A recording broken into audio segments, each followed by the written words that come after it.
আমরা আজকে আলোচনা করব তাপগতিবিদ্যা অধ্যায়ের কিছু ব্যতিক্রম সূত্র যেগুলো সচরাচর বইয়ে পাওয়া যায় না। আহ আমরা এন্ট্রপির যে সাধারণ সূত্র জানি ds equal to dq by t, ds equal to ms ln t2 by t1, এখানেই আসলে এন্ট্রপির সূত্র শেষ না।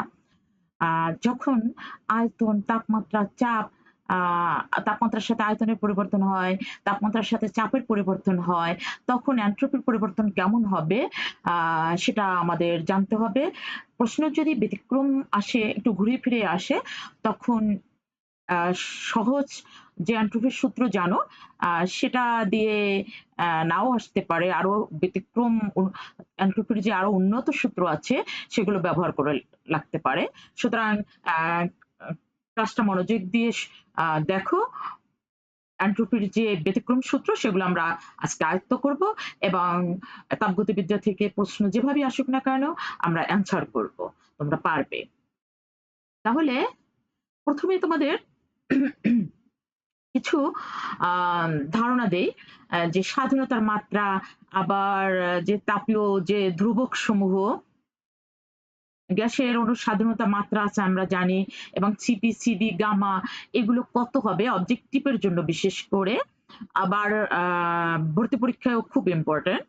দেখো, আমরা জানি গ্যাস হলো একপারমাণবিক, দ্বিপারমাণবিক, বহুপারমাণবিক, তাই না? এখন আমি যদি স্বাধীনতার মাত্রা জানি, তাহলে যে কোনো গ্যাসের সিবি অর্থাৎ স্থির আয়তনে মোলার আপেক্ষিক তাপ বের করতে পারবো, আবার সিপি স্থির চাপে মোলার আপেক্ষিক তাপ বের করতে পারবো। তাহলে সিপি, সিপি সিবি বড় বড় মান মুখস্থ করা ঝামেলা, তার চেয়ে বরং এই ইকুয়েশন যে সিবি সমান এফ বাই টু আর সিপি সমান F by two plus one আর, এটা মনে রাখা ইজি। মানে অথবা অবজেক্টিভও এরকম চেহারা আসতে পারে, এরকম ইকুয়েশন।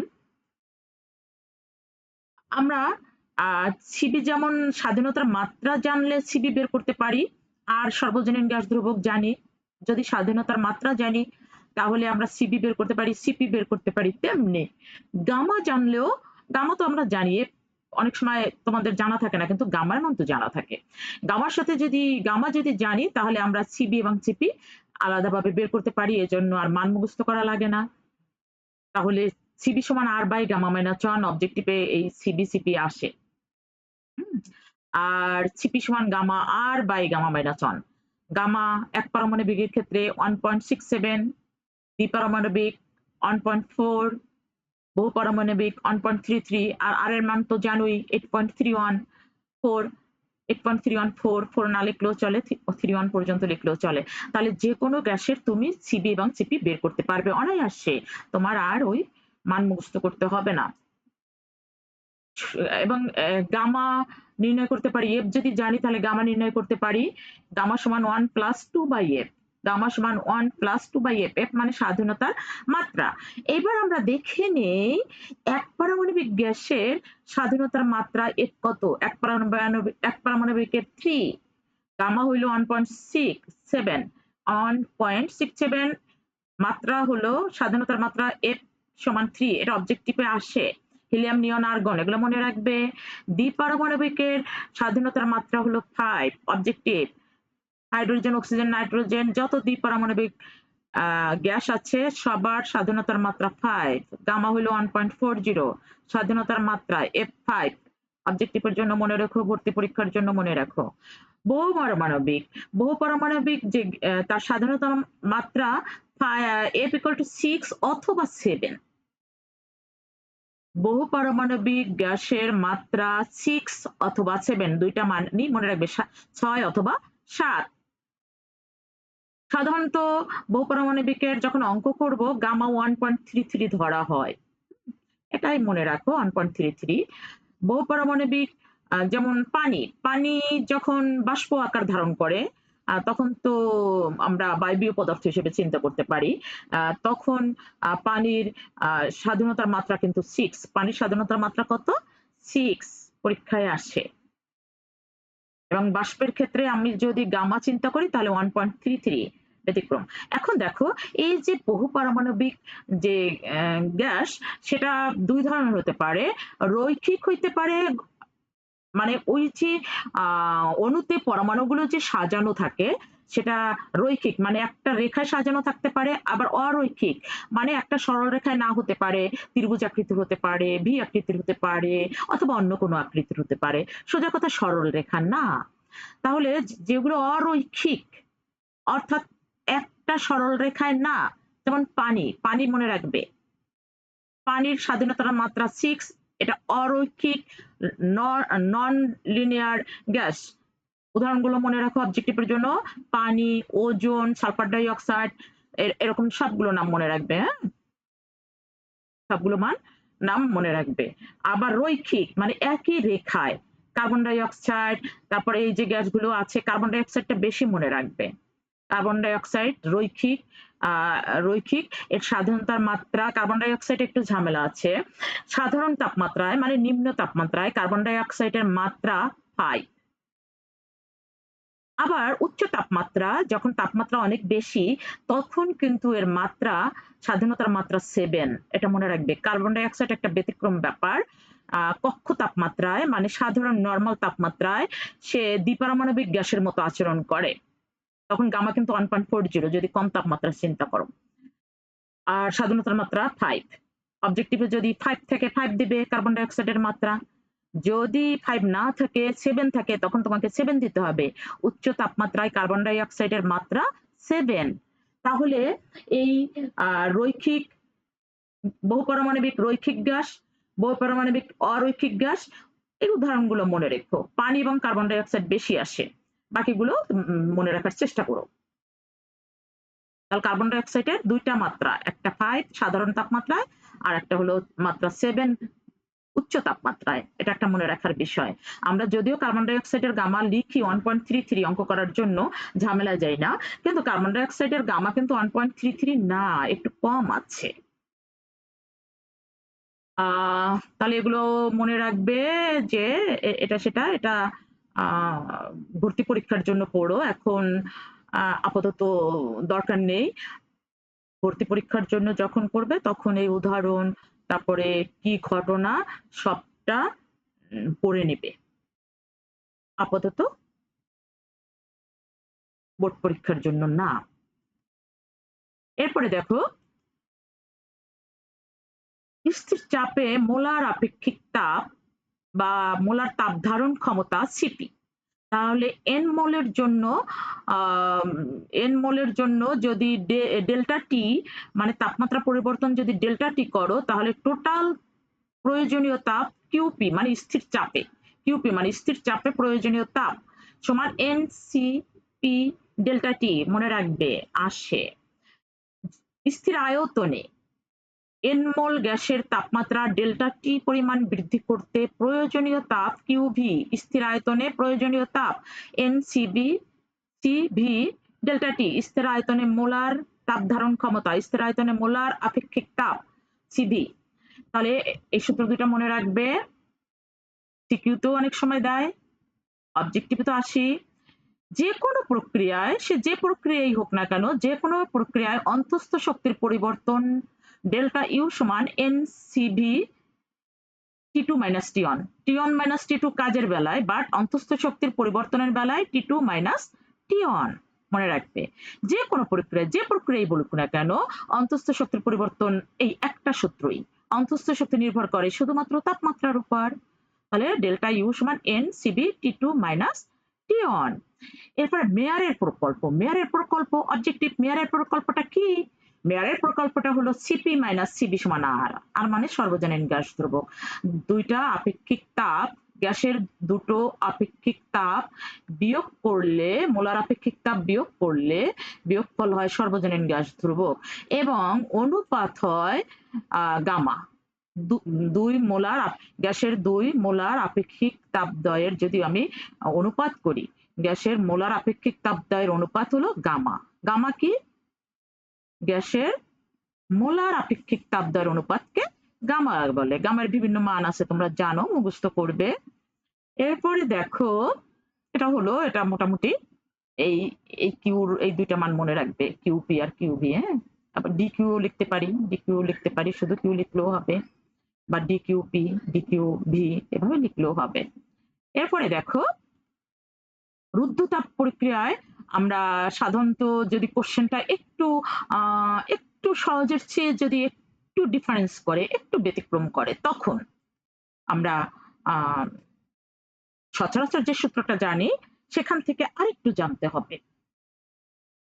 চাপ আয়তনের পরিবর্তনের সাপেক্ষে রুদ্ধতাপীয় প্রক্রিয়ায় কৃত কাজ ডাব্লিউ সমান, যদি তাপমাত্রা জানা না থাকে, পি1 সমান P2V2 বাই গামা মাইনাস 1। এটা তোমরা জানো, এটা সহজ সূত্র আমরা জানি, তারপরে এটা আমরা কম মনে রাখি। তাহলে রুদ্ধতাপীয় প্রক্রিয়ায় কৃত কাজ ডাব্লিউ সমান P1V1 minus P2V2 by gamma minus 1। অন্তঃস্থ শক্তি বললে, অন্তঃস্থ শক্তির পরিবর্তন বললে P2V2 মাইনাস P1V1 হবে, হ্যাঁ, ডিভাইডেড বাই গামা মাইনাস 1 হবে। আচ্ছা, সমষ্ণ প্রক্রিয়ায় কাজ, এটা হলো রুদ্ধতাপীয় প্রক্রিয়ায় কাজ। আর সমষ্ণ প্রক্রিয়ায় কাজ ডাব্লিউ সমান nRT loan V2 by V1 জানো, V2 বাই V1 এর পরিবর্তে P1 বাই P2 লেখা যায়, এটাও মনে রাখবে। এরপরে দেখো এটা P1V1 সমান P2V2, ফন্ট চেঞ্জ হয়ে গেছে, যেহেতু সমষ্ণ প্রক্রিয়ায় P1V1 সমান P2V2 ছিল, ফন্টটা কেন চেঞ্জ হয়ে গেল হঠাৎ করে দেখতে হবে পরে। এখন দেখো রুদ্ধতাপীয় প্রক্রিয়ায় আমরা সচরাচর যে সম্পর্কগুলো জানি, যে P1V1 two the power gamma সমান P2V2 two the power gamma, অর্থাৎ চাপ আয়তনের সম্পর্ক। কিন্তু চাপ এবং ঘনত্বের মধ্যে সম্পর্ক যদি বলে, তাহলে আমাদের এভাবে চিন্তা করতে হবে, যদি অঙ্কে আয়তন দেওয়া না থাকে, ঘনত্ব দেওয়া থাকে, তাহলে P1 by ρ1 to the power gamma সমান P2 by ρ2 to the power gamma. এটাকে আমরা সহজ করে লিখি, এটা মনে রাখতে যদি সুবিধা হয় তাহলে এটা মনে রাখবে, P1 বাই P2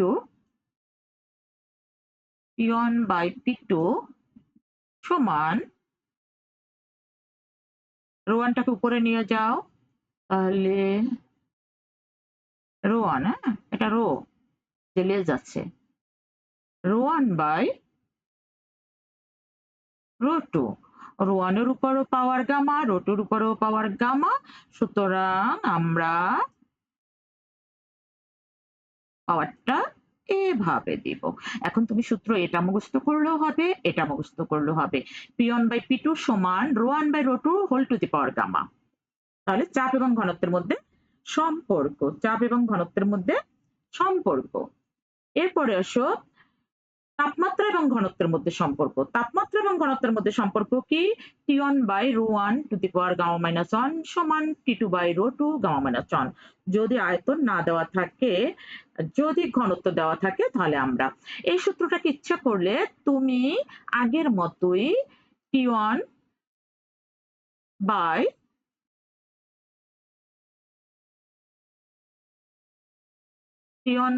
T2 সমান, এই ρ1টা উপরে উঠাও,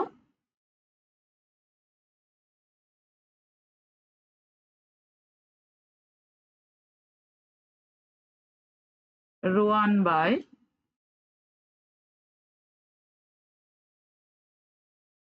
ρ2 to the power gamma minus 1। তাহলে আমরা সূত্র এই চেহারাটাও মুখস্থ করতে পারি, অথবা এই চেহারাটাও মুখস্থ করতে পারি, ইচ্ছা। তাহলে তাপমাত্রা এবং ঘনত্বের মধ্যে সম্পর্ক। এখন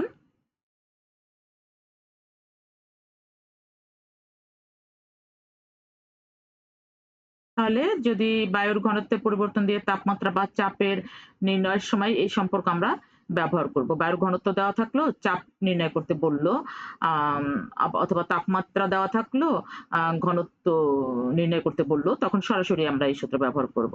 ওই যে টায়ারের ভিতরে যে বায়ু থাকে হঠাৎ করে ফেটে যায় বা এটা সেটা, তখন আমরা ঘনত্ব দেওয়া থাকলে এই সূত্র অনায়াসে ব্যবহার করতে পারি।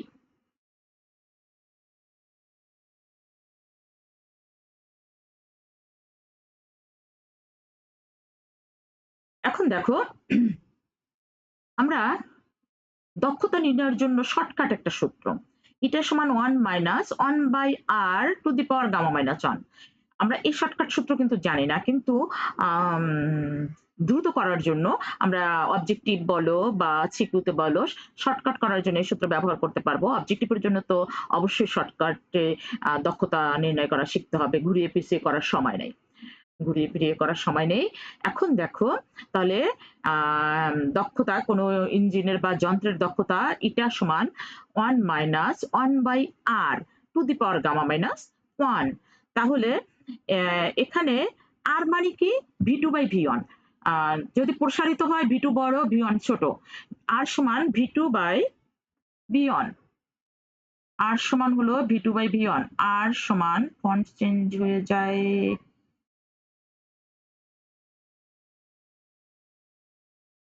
পাওয়ার পয়েন্টে ফন্ট চেঞ্জ হয়, আর সমান এটা ভি2 বাই ভি1 লেখা, হ্যাঁ ফন্টটা চেঞ্জ হয়েছে, ভি2 বাই ভি1। এখন শোনো ভি2 বাই ভি1 হবে না ভি1 বাই ভি2 হবে, সেটা বড় কথা না। আয়তন যেটা বড়, ভি1 যদি বড় হয় তাহলে ভি1 বাই ভি2, ভি2 যদি বড় হয় তাহলে ভি2 বাই ভি1, অর্থাৎ বড় আয়তন ভাগ ছোট আয়তন। প্রসারণের বেলায় ভি2 বাই ভি1, সংকোচনের বেলায় ভি1 বাই ভি2। তাহলে আর হলো অনুপাত, আর কি অনুপাত, দুইটা আয়তনের অনুপাত, বড় আয়তন ভাগ ছোট আয়তন। এখানে আর হলো অনুপাত, অনুপাতটা কি হবে, বড় আয়তন ভাগ ছোট আয়তন।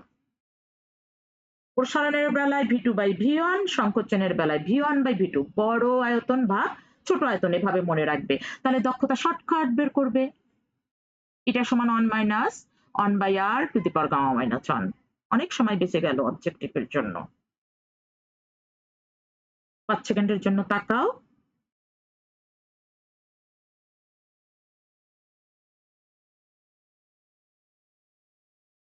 এরপরে দেখো এই যে এন্ট্রপির সূত্র, আমরা যে নর্মাল এন্ট্রপির সূত্র জানি, সেখানটা তো জানি, সেটা তো লাগবেই, তার সাথে এইটুকুও জেনে নিবে। এইটুক জানার জন্য যদি একটা ক্রিয়েটিভ আমরা না পারি তখন দুঃখ লাগবে। তাহলে দেখো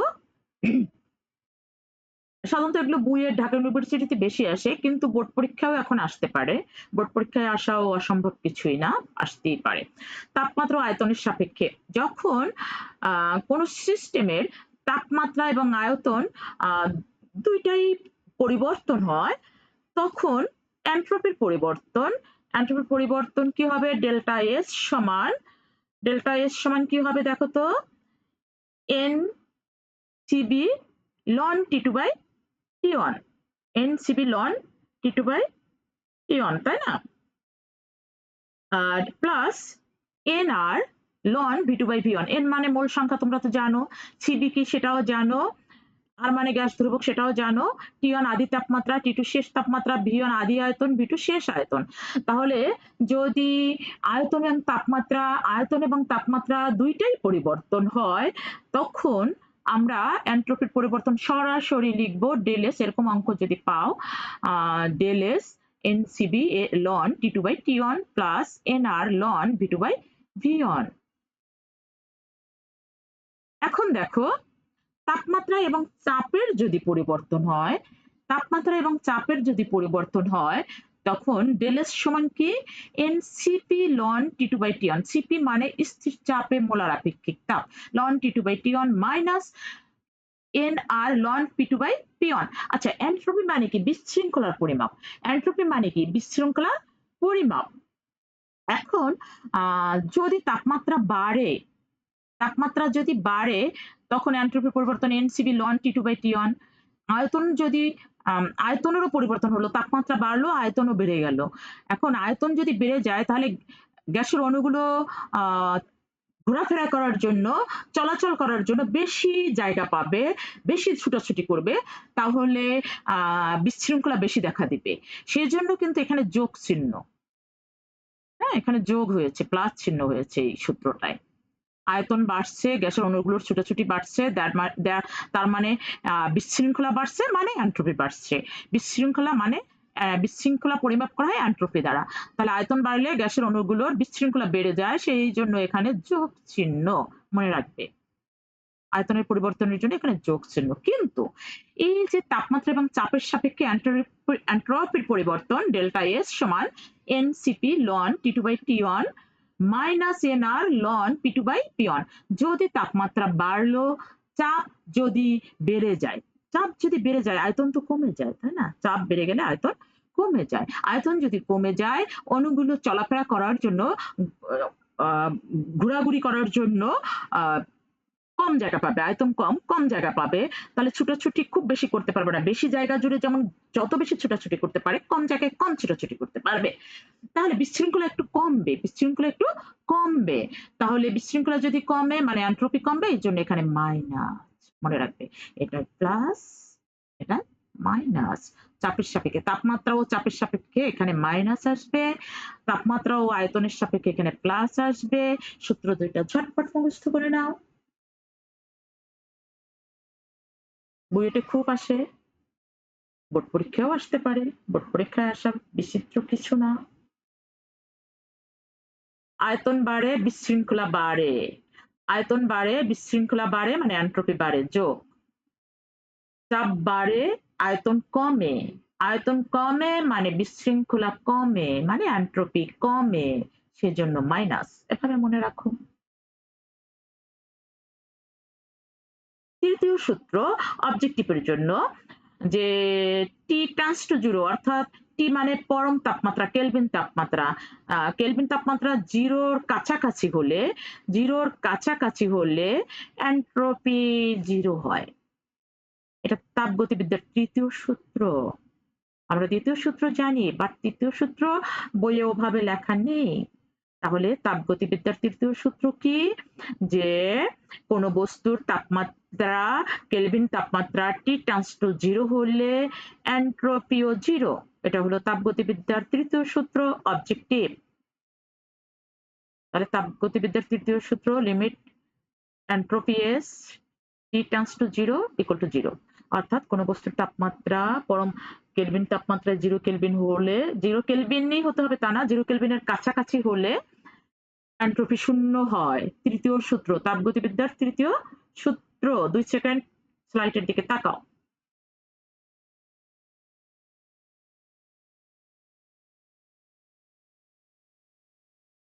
সূত্র দুটা মুখস্থ করার চেষ্টা করো।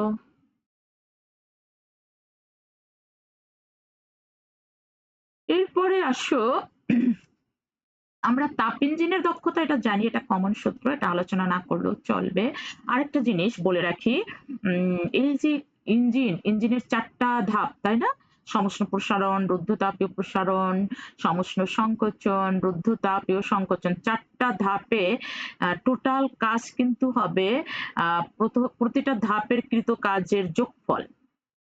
যদি 4টা ধাপের কাজ দেওয়া থাকে তখন টোটাল কাজ বের করতে বলে। সাধারণত তখন ডাব্লিউ সমান কি হবে? প্রথম ধাপে কৃত কাজ যোগ দ্বিতীয় ধাপে কৃত কাজ যোগ তৃতীয় ধাপে কৃত কাজ যোগ চতুর্থ ধাপে কৃত কাজ। এখন কথা আছে, প্রথম ধাপে এবং দ্বিতীয় ধাপে কাজ হবে পজিটিভ, আর তৃতীয় ধাপে এবং চতুর্থ ধাপে কাজ হবে নেগেটিভ।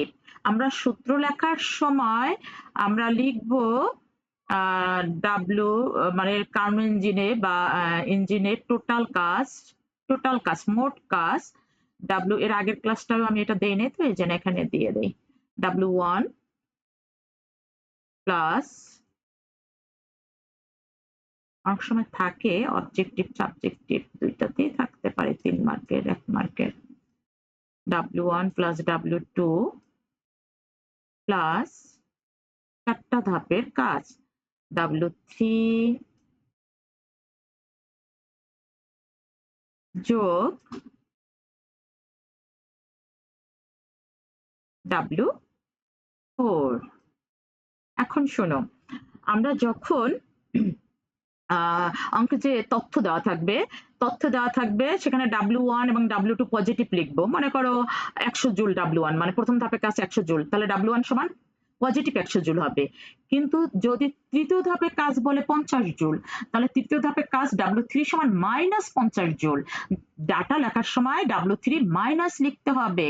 W4 চতুর্থ ধাপে কৃত কাজ যদি অঙ্কে দেওয়া থাকে 20 জুল, তুমি লিখবে চতুর্থ ধাপে কৃত কাজ W4 সমান -20 জুল। এটা মাথায় রেখো। হ্যাঁ, তাহলে W1 যোগ W2 যোগ W3 যোগ W4, W3 এবং W4 তথ্য লেখার সময় মাইনাস চিহ্ন দিয়ে বসাতে হবে। যখন এই অঙ্কে আবার করার সময় বসাবো তখন W1 আর W2 পজিটিভ বসাবো, আর W3 আর W4 চিহ্ন সহ নেগেটিভ চিহ্ন সহ বসাবো। তারপরে যে কাজ আসবে সেটাই হলো কার্নো ইঞ্জিনে মোট কাজ। মনে রেখো,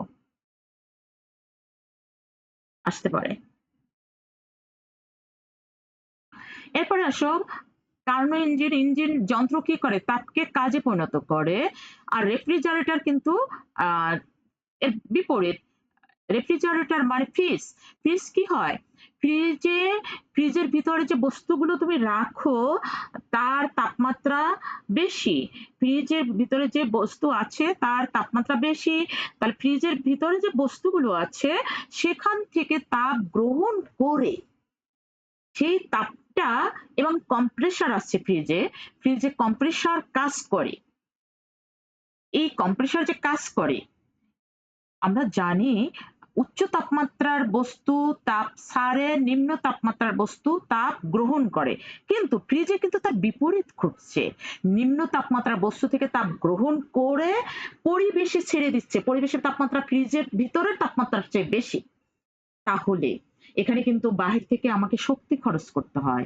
বাইরে থেকে শক্তি খরচ করতে হয়, বাইরে থেকে শক্তি খরচ করাইয়া কম্প্রেসার দিয়ে কাজ করাতে হয়।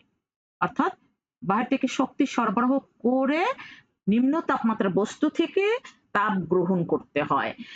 এখন এর জন্য বাইরে থেকে শক্তি দিতে হয়। কি শক্তি দেই আমরা? কারেন্ট দেই, তড়িৎ শক্তি দেই। তড়িৎ শক্তিটা কাজে কনভার্ট হচ্ছে ফ্রিজে। তাহলে নিম্ন তাপমাত্রায় আমরা ফ্রিজের ভিতরে যে বস্তু তার তাপমাত্রা কম, সেখান থেকে Q2 তাপ গ্রহণ করে, কম্প্রেসার W পরিমাণ কাজ করে। তাহলে রেফ্রিজারেটরের কপ মানে কোএফিসিয়েন্ট অফ পারফরমেন্স, কার্যকারিতা কার্যকারিতা সহ কে দ্বারা লেখে? অবজেক্টিভের জন্য আসে। কার্যকারিতা সহ ফ্রিজের কার্যকারিতা, রেফ্রিজারেটরের কার্যকারিতা সহ কে সমান Q2 by W। Q2 by W, Q2 মানে ফ্রিজের ভিতরে বস্তু থেকে গৃহীত তাপ Q2 তাপ গ্রহণ করে, Q2 তাপ নিম্ন তাপমাত্রার বস্তু থেকে যে তাপ গ্রহণ করে সেটা Q2 বাই W, কম্প্রেসার যে কাজ করে W। তাহলে Q2 বাই W আমরা এটাকে লিখতে পারি T2 by T1 minus T2। T1 মানে পরিবেশের তাপমাত্রা, T2 মানে ফ্রিজের ভিতরে যে বস্তু আছে তার তাপমাত্রা। ফ্রিজের ভিতরের তাপমাত্রা T2 আর পরিবেশের তাপমাত্রা T1। তাহলে K সমান T2 by T1 minus T2। এটাকে যদি তুমি যদি Q দ্বারা লেখো, Q দ্বারাও লিখতে পারো। তখন এখানে Q2 আর এটা হবে Q1 মাইনাস Q2। তাপ আর তাপমাত্রা সমানুপাতিক। তাহলে T2 এর পরিবর্তে বসাবো Q2, T1 এর পরিবর্তে বসাবো Q1, আর T2 এর পরিবর্তে বসাবো Q2। এভাবেও কিন্তু তুমি যদি তাপ দেওয়া থাকে তখন তোমার লাগবে। তাহলে K সমান, তুমি এই সূত্রটাও মাথায় রাখো, যদি তাপ দিয়ে দেয়, সাধারণত তাপমাত্রা দিয়ে দেয়, কিন্তু তাপ দিয়েও তো দিতে পারে। Q2 Q1 minus Q2।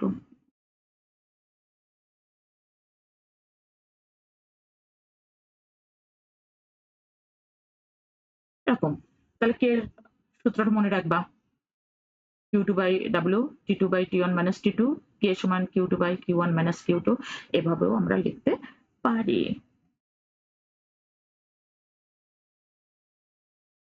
Q2 মানে ফ্রিজের ভিতরে ঠান্ডা বস্তু থেকে গৃহীত তাপ মানে শোষিত তাপ, আর W মানে কৃত কাজ, কম্প্রেসার, ফ্রিজে যে কম্প্রেসার আছে সেটার কৃত কাজ। এখন ইটা এবং কে এর মধ্যে কি সম্পর্ক? ফ্রিজেও তো একটা ইঞ্জিন, তার তো দক্ষতা আছে। তাহলে ফ্রিজের দক্ষতা এবং কে মানে কপ কপও বলতে পারি কিন্তু কপ বা চপ এটার মধ্যে কি সম্পর্ক? হুম? কে সমান 1 মাইনাস ইটা বাই এটা যদি দক্ষতা দেওয়া থাকে সরাসরি কে বের করবে এই সূত্র দিয়ে। ভর্তি পরীক্ষায় আসে। কে সমান 1 মাইনাস ইটা বাই এটা। কে সমান 1 মাইনাস ইটা বাই ইটা। অথবা দক্ষতার জন্য দক্ষতার বিকল্প সূত্র আমরা ইঞ্জিনের দক্ষতার বিকল্প সূত্র যদি কাজ দেওয়া থাকে আর বর্জিত তাপ দেওয়া থাকে কিন্তু Q1 যদি দেওয়া না থাকে Q1 দেওয়া না থাকলে বের করা যায় যদিও কিন্তু এত সময় তো থাকে না তখন এটা সমান W by W plus Q2 W plus Q2 এটা Q2 W প্লাস Q2 হ্যাঁ তাহলে এটা সমান W by W plus Q2 দক্ষতা শর্টকাট নিয়ম যদি বর্জিত তাপ দেওয়া থাকে আর কাজ দেওয়া থাকে এটা সমান W by W plus Q2 আচ্ছা এত সূত্র মনে না থাকলে নাই আর মনে রাখতে পারলে শর্টকাট অবজেক্টিভ অ্যান্সার দিতে পারবে এটা মনে রাখতে পারলে রেখো না রাখলেও অসুবিধা নাই Q2 দেওয়া থাকলে W দিয়ে Q1 বের করে তারপর করা যাবে অসুবিধা নেই তাহলে আমরা একটু সময় এই স্লাইডের দিকে তাকাই